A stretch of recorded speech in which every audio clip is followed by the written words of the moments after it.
Gracias, Oliva, por tu reporte. Y como es habitual a esta hora, vamos a debate con, y le doy la bienvenida a Claire Van Rumbeck, doctora en química, y a Úrsula Pamela García, meteoróloga, editora en meteorred.mx. Claire, Úrsula, gracias por estar con nosotros. Gracias, un saludo a ustedes y a su auditorio. Claire, ¿qué podemos aprender o qué aprendimos de este huracán Lidia? Parecía que era categoría 1, que iba a impactar a lo mejor como categoría 2, pero de repente en una distancia muy pequeña se hizo huracán 4. ¿Esto es novedoso? ¿Así se comportan de manera general los ciclones?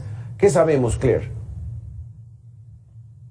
Pues los huracanes siempre son imprevisibles, es decir, tanto su trayectoria como su categoría pueden variar muy rápidamente de un momento a otro, pues no es siempre el caso. Depende de muchos factores, tanto la trayectoria como su categoría pueden variar. Depende mucho de la temperatura del mar. Lo que se da como previsión es una previsión, pero sí puede pasar, no es la primera vez que pasa eso y puede volver a suceder. Lo que tenemos que hacer es tener una cultura de prevención. Sí, particularmente de este huracán, de lo poco que puedes haber analizado, Claire, ¿qué puedes ver? ¿Qué características especiales tuvo Lidia? Pues tuvo una trayectoria, ¿cómo se llama?, errática. En el Pacífico, pues tenemos ahorita la presencia del fenómeno del Niño, tenemos temperaturas muy elevadas. Pues puede generar justamente que tengamos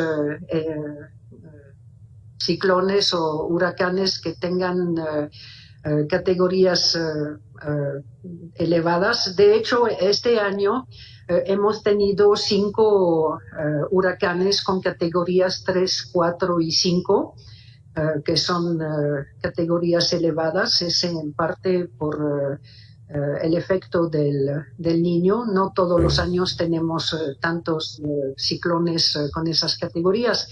Bueno, por suerte no todos entraron a tierra. Esas categorías, pues en realidad lo que tienen relaciones con la velocidad de los vientos. No tienen necesariamente relaciones con la cantidad de lluvia que van a dejar. Están relacionados con la velocidad de los vientos.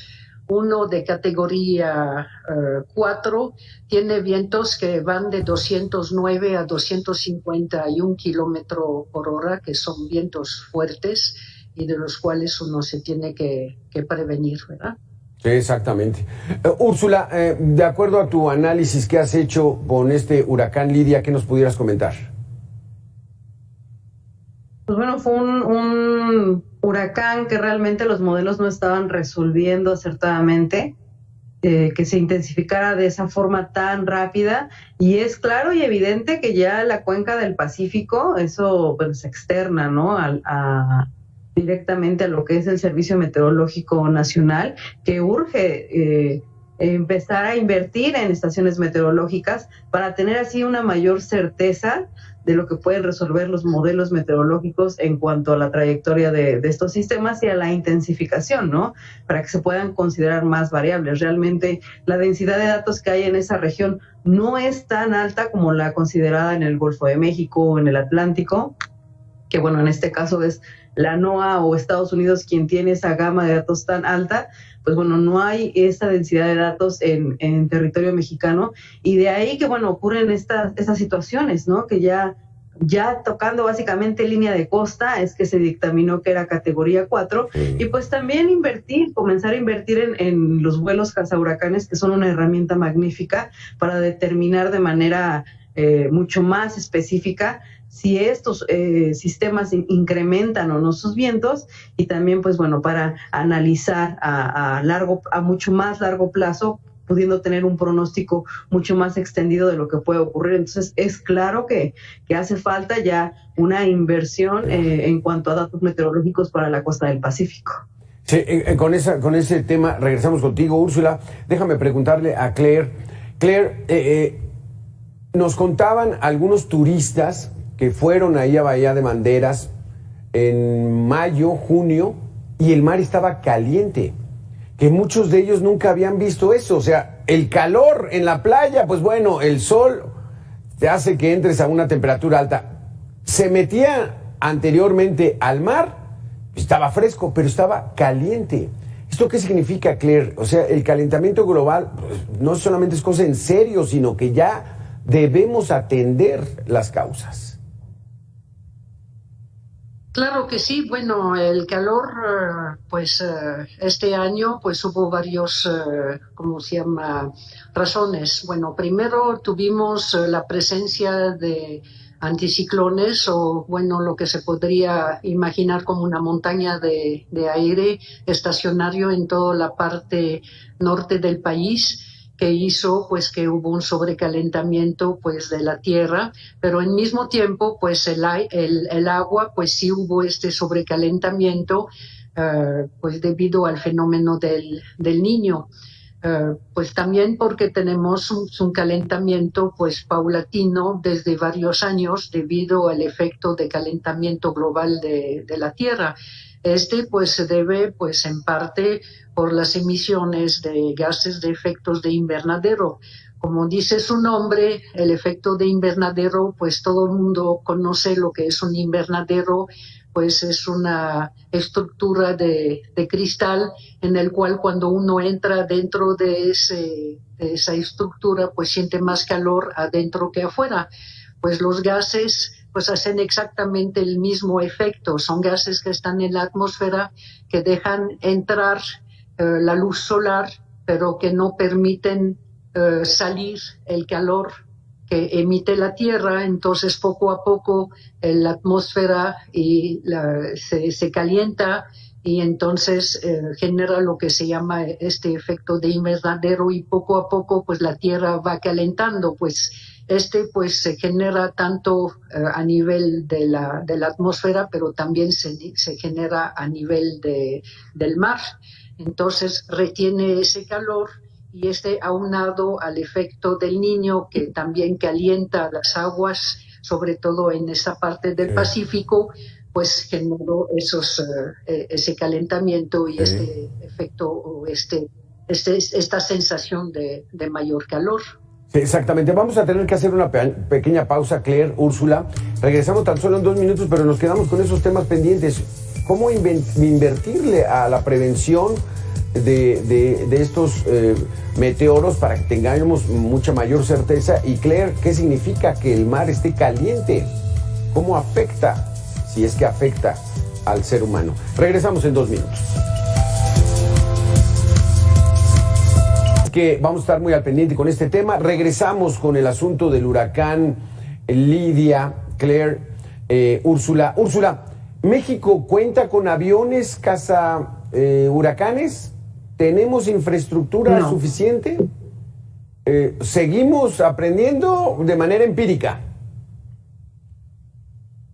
Respecto a lo que es la cuenca del Pacífico, hace mucha falta tanto instrumentación como herramientas que te permitan hacer estudio de lo que está ocurriendo. Y no, bueno, lo que yo tengo conocimiento y el tiempo que trabajé en el Servicio Meteorológico Nacional, que fueron 10 años, por lo menos no había un adyacente o una motivación para que ya se empezara a programar, ¿no?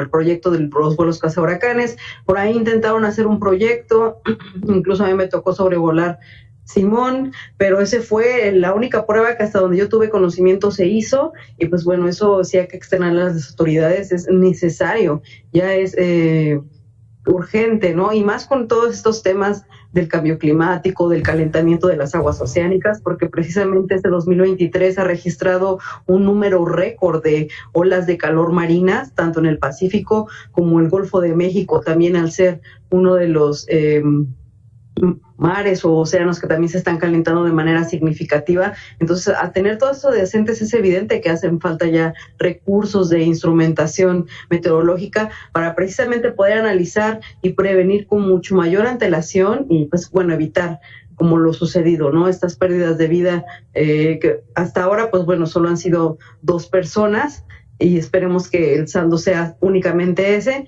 pero bueno, podríamos evitar y que incluso no fuera ninguna, ¿no? Si hubiera las herramientas y la instrumentación necesaria para generar buenos pronósticos. Gracias, Úrsula. Ahora vamos con Claire. Claire, hablábamos de que el mar se siente caliente, que ya no se refrescan los turistas porque se meten y la temperatura está alta del mar. Estas olas de calor marina, como llama Úrsula, ¿qué pueden provocar?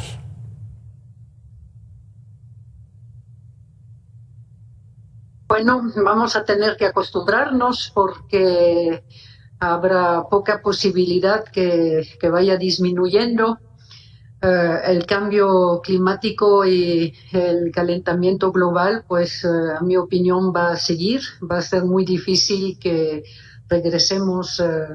Bueno, va a tener variaciones, claro, anuales, porque pues el clima tiene variabilidad según los años. Existen, bueno, diferentes fenómenos que hacen variaciones del clima, pues, entre otro el fenómeno del Niño y de la Niña, pero también las variaciones, ¿cómo se llama?, de las actividades del sol solar, pues generan variaciones sobre ciclos diferentes, ciclos de 11 años, ciclos de 4 años, ciclos de 7 años, ciclos de 50 años, pero estamos en una curva ascendente por el calentamiento global.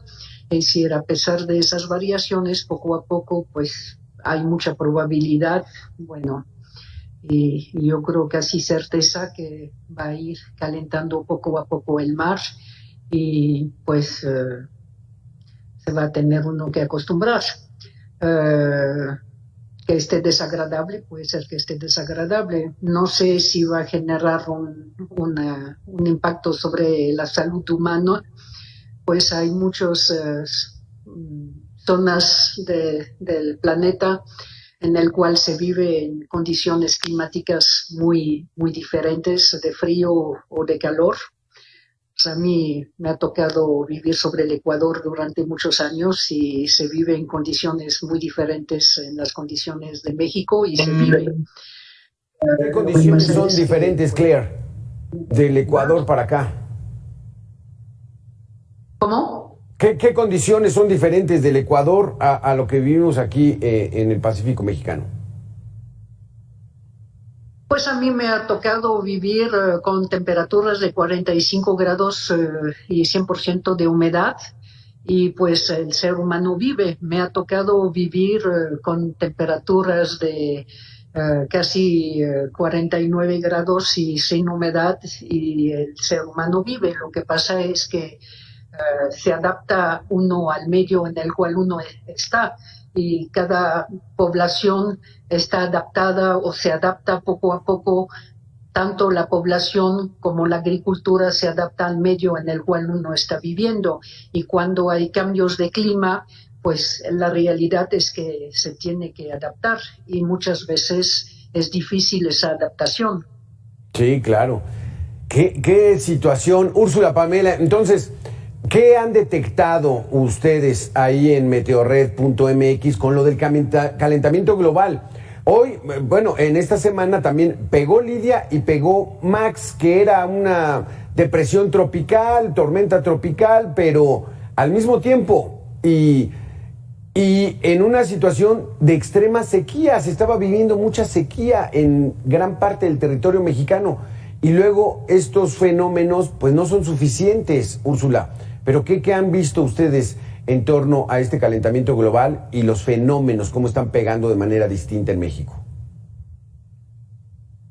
Pues lo que hemos visto es que las noticias o la divulgación respecto a los fenómenos que se registran todos los años tienden ya a ser más extremos. Entonces, si antes se hablaba de una sequía severa, de una sequía moderada, en los últimos años el periodo de sequía que se ha registrado en México ha sido extrema y extraordinaria, que esto quiere decir que la lluvia ha estado por muy debajo de lo que se registra anualmente, y en zonas donde se esperaría incluso más lluvia, ¿no? A veces las condiciones, pues bueno, son normales, dependiendo de la fase en la que esté el Pacífico, como en esta ocasión el Niño. En algunas regiones disminuyen las lluvias, en algunas se incrementan, pero lo que sí es que los periodos de sequía, por ejemplo, se han extendido, ¿no?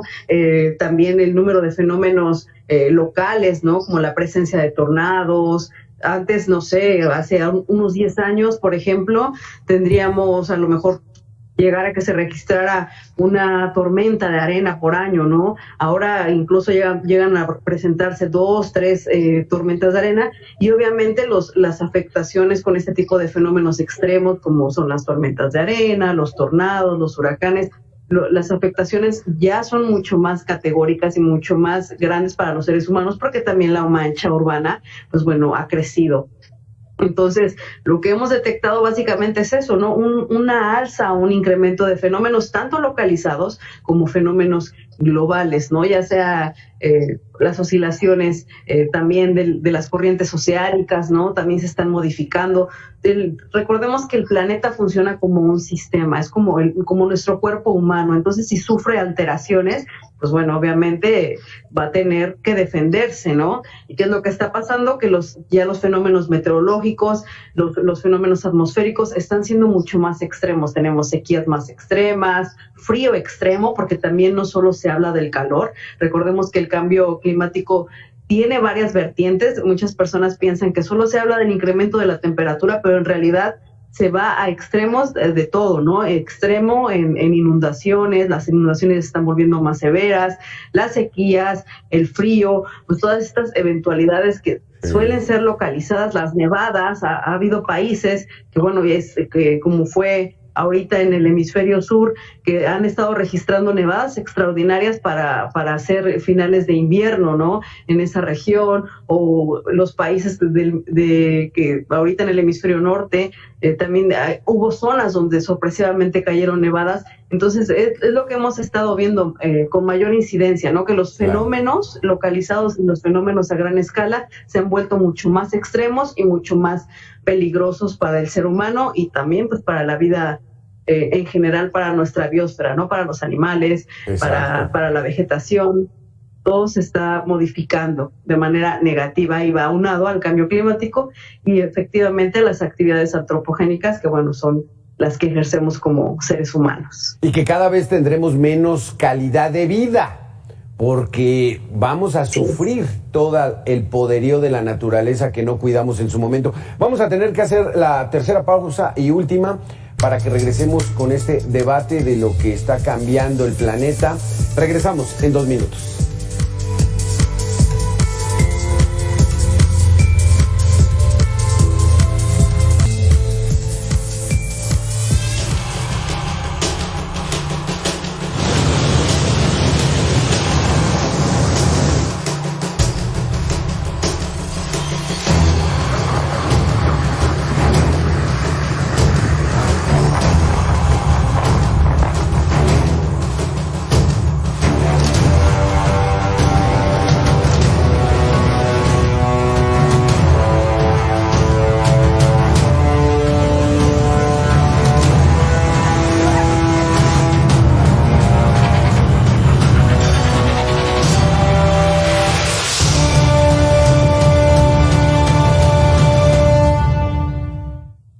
Gracias, Claire, gracias, Úrsula. Pues bueno, vemos estas imágenes y como dicen, pues cada vez está más extremo el planeta, los fenómenos.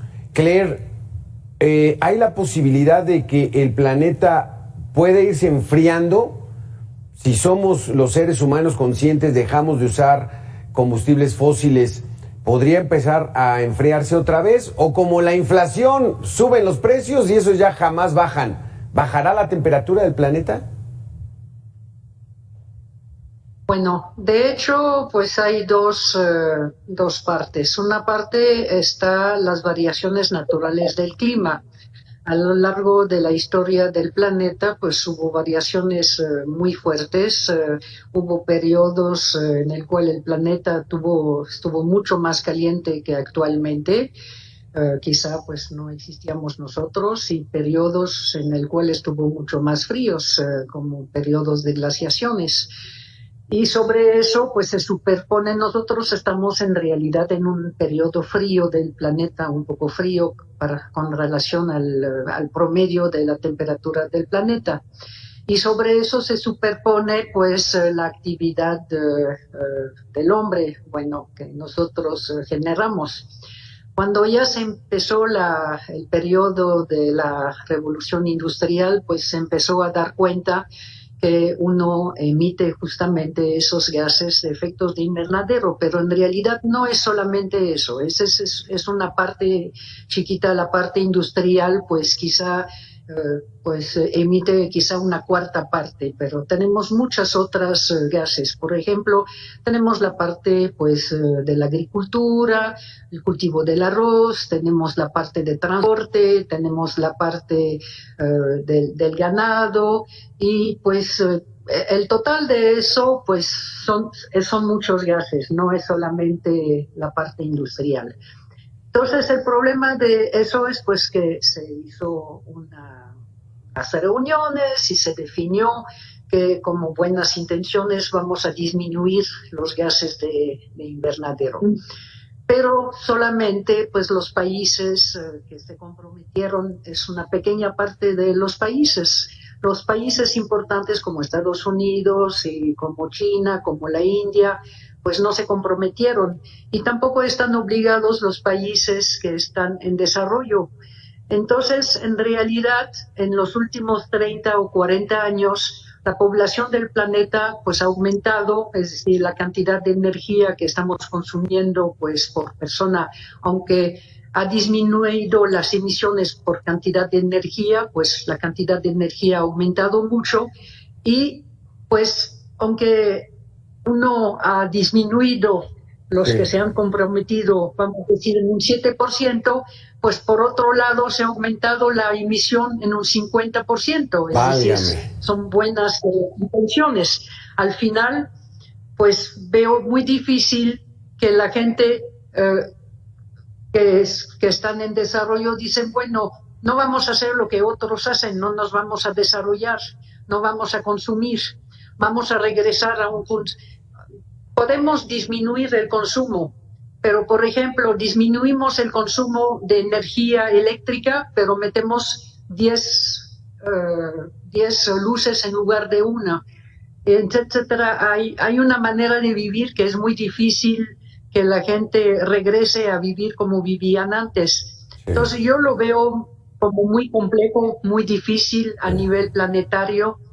Y creo que más bien vamos a tener que ver cómo nos adaptamos y cómo evitemos de ser vulnerable a esas variaciones. Y tenemos que invertir también en la investigación, como dice Úrsula, qué es lo que nos va a pasar, qué es lo que dónde vamos a tener problema y cómo nos adaptamos, tanto en la agricultura, tanto en la manera de utilizar el planeta, porque somos vulnerables, no podemos construir en cualquier lugar, no podemos hacer lo que se nos pega la gana y nada más ver la parte, ganar dinero, es lo que tenemos que ver, porque va a ser muy difícil. Los gases que emitimos ahorita están en la atmósfera y durante 20, 30 años allá van a estar. Y van a seguir avanzando. No los podemos recuperar, es decir, los ponemos en una bolsa y no están. Es decir, lo que hacemos ahorita va a tener impacto 20 o 30 años todavía.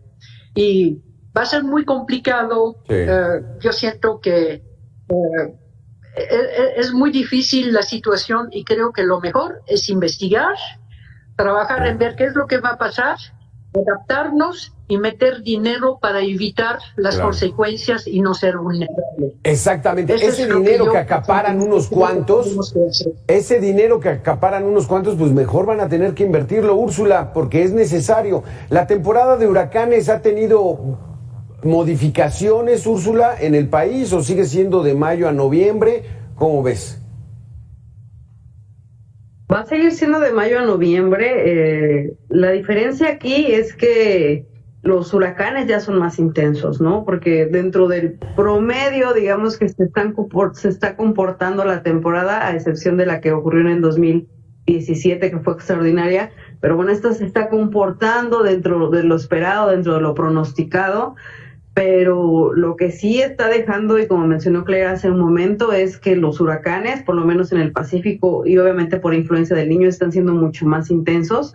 Entonces, a considerar eso, ¿no?